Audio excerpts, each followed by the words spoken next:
Welcome back to rising Pakistan. ایک بار پھر ہم آپ کو خوش آمدید کہتے ہیں. جس طرح کہ آپ جانتے ہیں کہ آج انسانی حقوق کا عالمی دن جو ہے وہ منایا جا رہا ہے. انسانی حقوق کے عالمی دن کے حوالے سے جب ہم بات کرتے ہیں تو ہمارے ذہن میں بہت سے سوال آ جاتے ہیں کہ اچھا انسانی حقوق ہیں, کون سے ایسے حقوق ہیں جن کا ہمیں نہیں پتہ, اور ایسے حقوق جو ہے وہ ہمیں پتہ ہونے چاہیے. تو آج ہمارے ساتھ ہمارے مہمان ہیں جو اس نشست میں ہمارا ساتھ دیں گے اور ہماری رہنمائی کریں گے. ظفر اللہ خان صاحب, السلام علیکم. Good morning. گڈ مارننگ ظفر بھائی, کیسے مزاج؟ Good to be on your show, Tawseeq and Rebecca. Thank you. اچھا سر, سب سے پہلے یہیں سے شروع کرتے ہیں. جیسے میں بریک سے پہلے بات کر رہا تھا کہ آج مختلف ٹی وی چینلز پہ اور آگے پیچھے سوشل میڈیا پہ بڑی انٹلیکچوئل باتیں ہو رہی ہوں گی, دبنگ قسم کے دعوے بھی کیے جا رہے ہوں گے, وعدے کیے جا رہے ہوں گے. لیکن آج آپ ہمارے رائزنگ پاکستان کے ویورز کو ظفر بھائی بنیادی 2-3 سوال, ایک تو یہ کہ انسانی حقوق کا عالمی دن 10 دسمبر کو ہی کیوں منایا جاتا ہے, یہ کب سے شروع ہوا, how do you define human rights? شکریہ توثیق. میری نظر میں تو ہر دن انسانی حقوق کا دن ہوتا ہے. بے شک, کیونکہ اس سوال کی کھوج میں آپ کو جانا پڑے گا کہ انسانی حقوق شروع کب ہوئے. جب دنیا میں دوسرا انسان آیا. ٹھیک. اچھا, وائلیٹ بھی تیسرے اور چوتھے نے کر دیے. ایک کو ختم کر دیا, ایک کو وہ دفنانے کے لیے, حابیل اور قابیل کا واقعہ. تو لہٰذا انسانی حقوق انسانی سماج اور معاشرت کے ساتھ شروع سے چلے آ رہے ہیں. بالکل. 10 دسمبر کی خوبصورتی یہ ہے کہ دیکھیں, اگر آپ الہامی مذاہب پہ یقین رکھتے ہیں تو حضرت موسیٰ علیہ السلام کے 10 احکام ربانی, ان میں سے 7 آج آپ کو universal declaration of human rights میں ملیں گے. اگر آپ میثاق مدینہ نبی پاک صلی اللہ علیہ وسلم کا خطبہ حجت الوداع دیکھیں تو وہ ایک آپ کو انسانی حقوق کے چارٹر کے طور پہ نظر آئیں گے. بالکل. لیکن ہوا یہ کہ تہذیبی ارتقاء میں انسان کو برابر نہیں سمجھا گیا. اگر آپ نے حمورابی کا آئین پڑھا ہے تو اس میں غلام کا خون بہا اور ہے اور طبقہ اشرافیہ کا خون بہا اور ہے. اسی طرح آپ کو مختلف تہذیبوں میں ملے گا. غلامی بھی کسی نہ کسی انداز میں موجود رہی. 10 دسمبر کی خوبصورتی یہ ہے کہ 2 جنگوں کے بعد جب انسانیت سہم کے بیٹھ گئی تو اقوام متحدہ نے یہ طے کیا کہ ہیومن رائٹس یونیورسل ہیں, برابر ہیں, انڈیویزیبل ہیں. تو ایک طرح سے اس کی دستوری اور قانونی تدوین کی طرف پہلا قدم ہوا. اور 10 دسمبر یہاں مناتے ہوئے ہماری اپنی بھی ایک تاریخ ہے. آزادی سے پہلے جب بر صغیر کی مشترکہ میراث تھی, الزبتھ ایلینور اس کا ڈرافٹ لکھ رہی تھیں. مختلف تہذیبوں کے اسکالرز اس میں موجود تھے. سب کانٹیننٹ سے ہنس مہتا نے ایک ممبر آف پارلیمنٹ تھیں, انہوں نے نمائندگی کی. آپ آج بھی گوگل کریں تو آپ کو پتہ چلے گا. تو ڈیکلیریشن کا جو ٹیکسٹ تھا وہ ٹپیکل تھا, all men are born equal, کیونکہ لیگل زبان میں men are assumed to be women. انہوں نے کہا جی یہ کاٹیں اور لکھیں all humans are equal. تو یہ دین ہے. پھر اسی ڈیکلیریشن کی تدوین کے مراحل میں پاکستان کی اس وقت کی کانسٹیچوئنٹ اسمبلی کے 2 معزز اراکین شائستہ اکرام اللہ اور سر ظفر اللہ خان, ان کا بڑا رول ہے. تو ہم ان ممالک میں سے ہیں جنہوں نے 10 دسمبر 1948 کو ہی یہ چارٹر اپنا لیا اور اس کو ہم اپنے ملک میں ایک ریفرنس پوائنٹ کے طور پہ لیتے ہیں. اچھا دیکھیں, ہمیں ہر سال ہم 10 دسمبر کو انسانی حقوق کا عالمی دن مناتے ہیں, لیکن یہ کتنی خوبصورت کہانی اس کے پیچھے پنہاں تھی جو آج تک ہم نے نہیں سنی. یہ کہانیاں سنانا بڑا اچھی بات ہے. اور بلکہ آپ کو ایک بات بتاؤں, جب بھی ایک نئی ریاست آزادی حاصل کرتی ہے, آپ گھر بناتے ہو نا تو اس کی ایک بنیادیں ہوتی ہیں. تو ریاست کی بنیاد انسانی حقوق ہوتے ہیں یا بنیادی حقوق, فنڈامنٹل رائٹس. اور آپ کے دیکھنے اور سننے والوں کے لیے دلچسپی کا باعث ہو سکتا ہے, 10 اگست 1947 کو پارلیمنٹ آف پاکستان نے کام شروع کیا. 11 اگست کی سپیچ کا ہم بہت ذکر کرتے ہیں. 12 اگست کو ایک کمیٹی بنی on fundamental rights of citizens and matters related to minorities, اور قائد اعظم خود اس کے سربراہ تھے. اچھا. اس کمیٹی نے یہ طے کرنا تھا کہ انسانی حقوق کے سمندر میں سے کون سے تہذیبی بینچ مارک ہیں جو ہم اپنے لوگوں کو دیں گے اپنے دستور میں. تو وہاں جب ڈیبیٹس ہوئیں انہوں نے کہا یونیورسل ڈکلیریشن تو ہم دنیا کے سامنے مان آئے, بتائیں اس سے آگے کیا دیتے ہیں. Our start was such an excellent one. اور میرا خیال ہے بہت کم ممالک ہوں گے جو اپنے بالکل شروع کے سالوں میں اتنے زبردست قسم کے ہیومن رائٹس کے سٹارٹ کے ساتھ سامنے آئے. میرا خیال ہے جدید ریاست میں یہ ہر ریاست کرتی ہے, صرف اس کی ٹریجیکٹریز مختلف ہیں.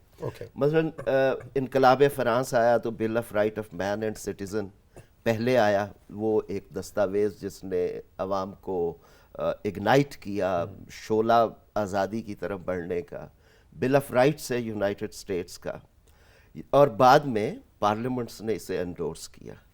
دوسری ٹریجیکٹری ہے کہ پارلیمنٹ کے اندر انقلاب ہو, مثلا برطانیہ میں میگنا کارٹا کی صورت میں اور ان کے 1998 کے ہیومن رائٹس ایکٹ تک.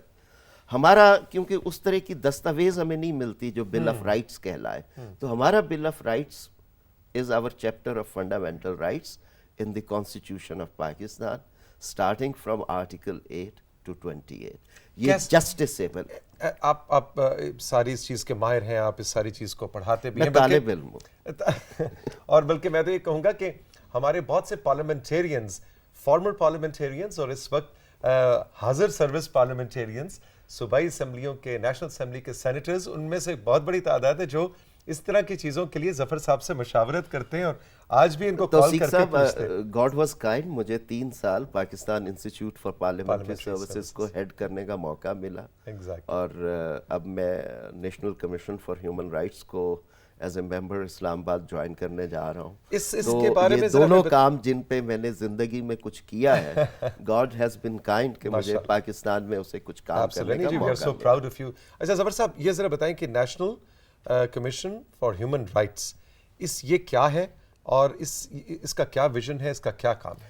دیکھیں توثیق صاحب, یہ 1993 میں ایک انٹرنیشنل کانفرنس ہوئی ہیومن رائٹس کی. اب یہ بڑا ایک پیراڈاکس ہے کہ ایک طرف ریاست آپ کو فنڈامنٹل رائٹس دے رہی ہے, جسٹسیبل ہے, دوسری طرف جدید ریاست میں میجورٹی آف وائلیشنز, میں یہ نہیں کہہ رہا کہ پرائیویٹ لیول پہ ہیومن رائٹس وائلیشن ایک جاگیردارانہ سماج میں, ایک ٹرائبل سوسائٹی میں ہوتی ہیں, لیکن سم ہاؤ پولیس ایکسیسز ہیں, ڈس اپیئرنسز ہیں, آربیٹریری ڈیٹینشنز ہیں, قانون مطابق سزاؤں سے ہٹ کے سزائیں ہیں. تو اس میں بعض اوقات ریاست کے ادارے بھی ہمیں ملوث نظر آتے ہیں. مثلا پولیس پہ کبھی آتا ہے, کبھی مختلف اور اسٹیٹ آپریٹرز پہ آتا ہے. تو ایک کانسیپٹ ایوالو ہوا کہ ایک independent national human rights institutions ہونے چاہئیں, اور دنیا میں کوئی 120 سے زیادہ ممالک میں اب یہ بن چکے ہیں. یہ ایکٹ آف پارلیمنٹ کے تحت بنتے ہیں پارلیمانی طریقے سے. مثلا جو national commission for human rights in Pakistan ہے, اس کی تقرری وزیر اعظم پاکستان اور قائد حزب اختلاف, اگر وزیر اعظم صاحب 3 نام بھیجتے ہیں, اگر اپوزیشن لیڈر ان سے ایگری کر لیں تو وہی 3 نام پارلیمانی کمیٹی کو چلے جاتے ہیں, ورنہ لیڈر آف اپوزیشن دے سکتے ہیں. اچھا, منسٹری کا کام ہوتا ہے ہیومن رائٹس کی to deliver human rights policy اور مختلف میکنزم انسٹیٹیوشنز بنانا. اس قسم کے اداروں کا کام ہے پروموٹ بھی کرنا. آپ کے پروگرام کے توسط سے جیسے لوگوں کو بتا رہے ہیں کہ ہیومن رائٹس کس ایلیفنٹ کا نام ہے, اس سے کیا کیا مراد ہے. جس طرح میں آپ کا پہلا سیگمنٹ سن رہا تھا, کنزیومر رائٹس, یہ بھی شہریوں کے پاس مارکیٹ پریشرز کو وارڈ آف کرنے کے لیے. اچھا, اسی طرح پبلک انٹرسٹ لیٹیگیشن ہوتی ہے. پھر فنڈامنٹل رائٹس تو ہیں ہی جسٹسیبل. تو اس کمیشن کو اور اس طرح کے اور کمیشنز کو, پاکستان ماشاءاللہ کمیشنز میں خود کفیل ہے. 2012 میں ہم نے یہ national commission for human rights بنایا. اس میں تمام صوبوں کا ایک ممبر ہوتا ہے, ایک اسلام آباد سے, ایک مذہبی اقلیتوں سے, اور ایک chairperson. National commission on status of women اگرچہ چلا اس صدی کی ابتدا سے آ رہا ہے, لیکن اس کے لیگل فریم ورک کو امپروو کیا گیا. پھر ہمارے پاکستانی سماج میں کیونکہ یوتھ بلج ہے اور بچوں کی تعداد زیادہ ہے, تو ہمیں پتہ چلا کہ بچوں کے حقوق کے تحفظ کے لیے, اور اس میں بچوں کو بھی نمائندگی دی گئی ہے, وہ national commission for rights of child ہے. اسی طرح اب minorities حالانکہ بہت کم تعداد ہے پاکستان میں, we should otherwise generously deal with them اور انہیں بہتر زندگی آفر کرنی چاہیے, لیکن دیر از اے ڈیمانڈ. ایگزیکٹو کی ڈومین میں ایک کمیشن فار مائنارٹی رائٹس موجود ہے, لیکن وہ اسٹیچوٹری باڈی نہیں ہے. اسٹیچوٹری باڈی کا یہ ہوتا ہے کہ اس کی انڈیپینڈنس انشور ہوتی ہے, وسائل ریاست سے آ رہے ہوتے ہیں, لیکن وہ ریاست کے لیے ایک انڈیپینڈنٹ قسم کا آبزرویشن میکنزم اس کو ایڈوائز کر سکتا ہے. پھر ہمارا آئین کہتا ہے کہ کوئی قانون اسلام کی انجنکشنز کے خلاف نہیں ہوگا اور فنڈامنٹل رائٹس کا وائلیٹو نہیں ہوگا. اسلام کی انجنکشنز کے لیے تو ہمارے پاس کاؤنسل آف اسلامک ایڈیالوجی, لیکن فنڈامنٹل رائٹس کے لیے ہم الٹرا وائرس جا کے عدالت سے ڈٹرمن کرواتے تھے. اب جو national commission for human rights کا ایکٹ ہے اس میں لاز کو ریویو کرنے کا, اس کو فنڈامنٹل رائٹس کے لٹمس ٹیسٹ پہ دیکھنے کا, پرکھنے کا national commission for human rights کو حق حاصل. ظفر صاحب کی گفتگو سے آپ کو اندازہ ہو گیا ہوگا, جو میں نے ابھی بریک سے اپنے اس سیگمنٹ سے پہلے آپ کو کہا تھا کہ میرے اساتذہ میں سے میں نے بھی پچھلے 20-25 سال میں ظفر صاحب سے اتنا کچھ سیکھا. لرننگ از میوچل, توثیق یہ learning is mutual. Sir I am honoured, thank you very much. کہ ظفر صاحب جب بھی ایک کانسیپٹ کو ایکسپلین کرنے لگتے ہیں تو اتنا مشکل کانسیپٹ بھی اتنے سہل انداز آسانی سے سمجھ میں آ جاتا ہے. میرے ذہن میں بھی کچھ سوال تھے, لیکن میں دیکھ رہی ہوں کہ وہ سوالوں کے جواب جو ہے وہ مجھے ملتے جا رہے ہیں فلو میں ایسے. ہم ایک جوڑا سا رائزنگ پاکستان میں بریک لیں گے ساتھیوں. بریک کے بعد جب واپس آئیں گے تو محترم ظفر اللہ خان صاحب ہمارے ساتھ موجود ہیں. تھوڑا سا ان سے بات کریں گے. انہوں نے پاکستان کے آئین کی بات کی, کانسٹیٹیوشن کی بات کی. اکثر ہم بات کرتے ہیں کہ جی آئین پڑھنا چاہیے, کانسٹیٹیوشن پڑھنا چاہیے, اسٹوڈنٹس کو پڑھنا چاہیے, صرف پولیٹیکل سائنس کے اسٹوڈنٹس کو نہیں پڑھنا چاہیے, ہر پاکستانی شہری کو پڑھنا چاہیے. ذرا بریک کے بعد ان سے ہم یہ بات کرنا چاہیں گے کہ اس میں دو چیزیں, ایک تو یہ کہ ہیومن رائٹس کے جو آرٹیکلز ہیں ان کو یہ ایک ماہر کی حیثیت سے کیسا دیکھتے ہیں ان کمپیریزن ٹو ویسٹرن کانسٹیٹیوشنز. کیا ہمارے ہیومن رائٹس کے اوپر جو آرٹیکلز ہیں ان کی زبان, ان کا انداز مضبوط ہے, یا کہیں آپ سمجھتے ہیں کہ تھوڑی سی مضبوطی میں کمی ہے. اور دوسری بات جو ظفر صاحب سے پوچھیں گے وہ یہ کہ جو بات ہوتی ہے پڑھیں آئین کو پڑھیں, یہ آئین کی زبان بہت مشکل نہیں ہوتی, کیا عام آدمی کو سمجھ آ جائے گی, اور یہ کیا مختلف زبانوں کے تراجم میں پاکستان میں موجود ہے؟ اس حوالے سے بات ہوگی ظفر صاحب سے اس بریک کے بعد.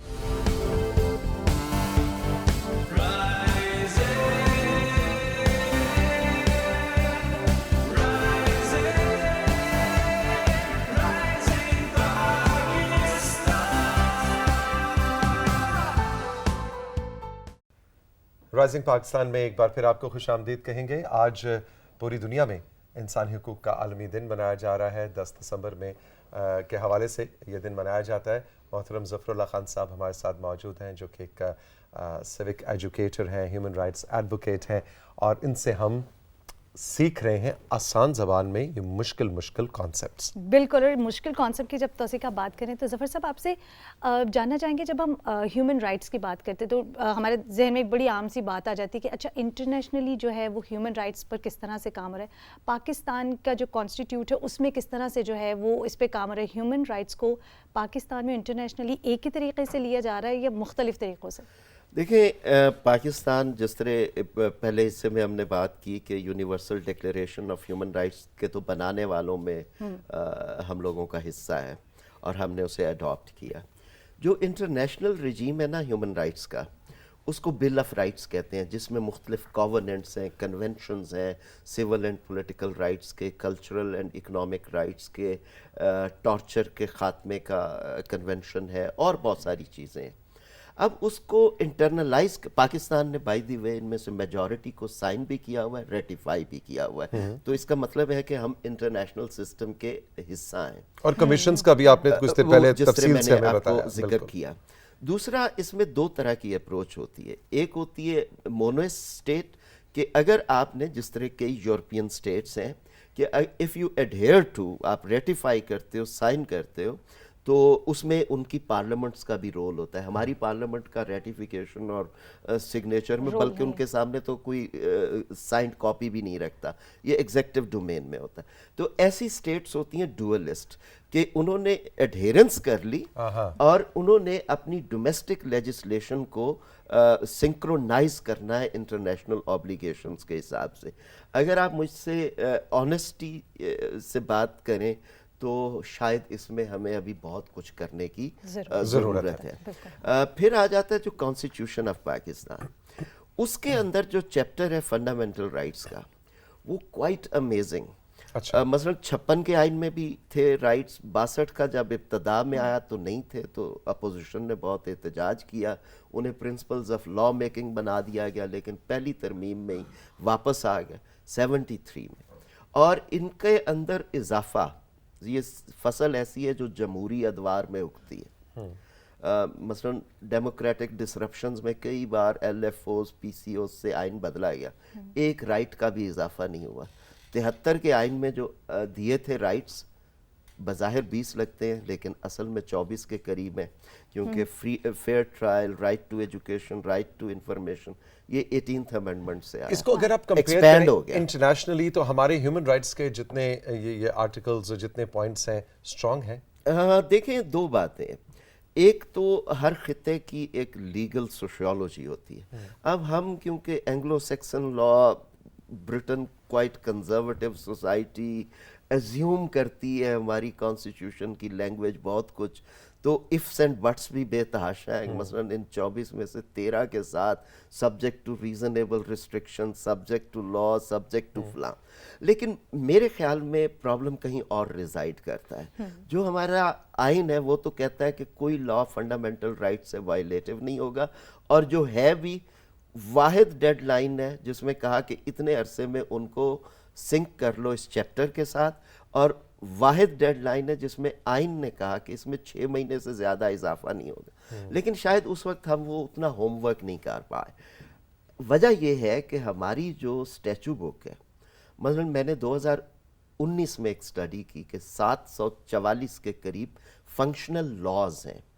میں آرڈرز, ریگولیشنز ان کی بات نہیں کر رہا. ان میں سے 202 ہیں جو کلونیل ایرا کے ہیں, جب میں سٹیزن نہیں سبجیکٹ تھا. اب دنیا میں جہاں ڈی کالونائزیشن ہوئی ہے آپ نے ان لاز کو ڈیموکریٹائز کیا ہے, انڈیجنائز کیا ہے. پھر ہمارا ڈیموکریٹک ڈسرپشنز میں آرڈرز, آرڈیننسز آتے ہیں, اور جب ان کو انڈیمنیفائی کیا جاتا ہے تو کہتے ہیں all actions taken without going into debate and details. تو ہماری انفیکٹ اسٹیچو بک پہ 3 طرح کے لا. جمہوری ادوار میں کیا لاز بنتے ہیں, national commission on status of women, national commission for human rights, national commission for rights of children, anti sexual harassment law, Zainab alert law, name anything, right to information law. جبکہ ان ادوار میں کیا ہوتا ہے کہ مثلا دفعہ 144 پینل کوڈ کلونیل زمانے کا, آپ چیپٹر لکھ لیں رائٹ ٹو اسمبلی پہ, دفعہ 144 کے تحت لے سکتے ہیں. آپ عوام کا مجمع کریں, 16 MPO جو کہ ڈیموکریٹک ڈسرپشن کا ایوب خان صاحب کے زمانے کا قانون ہے, آپ اس کے تحت وہ رائٹ چھین سکتے ہیں. بالکل. ظفر صاحب, کیونکہ بریک سے پہلے ہم نے ایک سوال رکھا تھا اور میں چاہوں گا کہ اس کا جواب جو ہے خاص طور پہ ہمارے نوجوانوں تک پہنچے, کہ پاکستان کا آئین جو ہمارا کانسٹیٹیوشن ہے اس تک سب سے آسان طریقے سے رسائی کیسے کی جا سکتی ہے؟ یہ user manual of state craft ہے, میرا سوشل کانٹریکٹ ہے, لہٰذا پڑھنا تو لازمی ہے. Ignorance of law is no excuse. آسان طریقہ MCQs کا زمانہ ہے. پہلے 7 آرٹیکل ہر شہری کی انگلیوں پہ ہونے, اس میں روح بیان کی گئی ہے. Pakistan shall be a federal republic to be known as Islamic republic of Pakistan. اس کی ٹیریٹریز ڈیفائن کی گئی ہیں. سیکنڈ میں Islam as a state religion, اور پھر elimination of all type of exploitation, law کی اوبیڈینس ہر شہری پہ فرض ہے. یہ 7 چیزیں, اور ریاست ہے کیا, پڑھیں کہاں, ملے گا کہاں سے؟ یہ آپ کو ویب پہ بھی ملے گا, ٹرسٹ می اگر آپ خرید کے پڑھنا چاہیں انگریزی میں ہے لیکن قیمت اس کی ایک برگر سے کم ہے, آپ رکھ لیں, ورنہ آپ قومی اسمبلی کی ویب سائٹ سے ڈاؤن لوڈ کر سکتے ہیں. ماڈرن جنریشنز تو ڈیجیٹل ہیں. اچھا پھر میں نے ایک ایکس رے بھی بنایا ہے, اگر دلچسپی ہو تو سیوک ایجوکیشن کی چیزوں میں.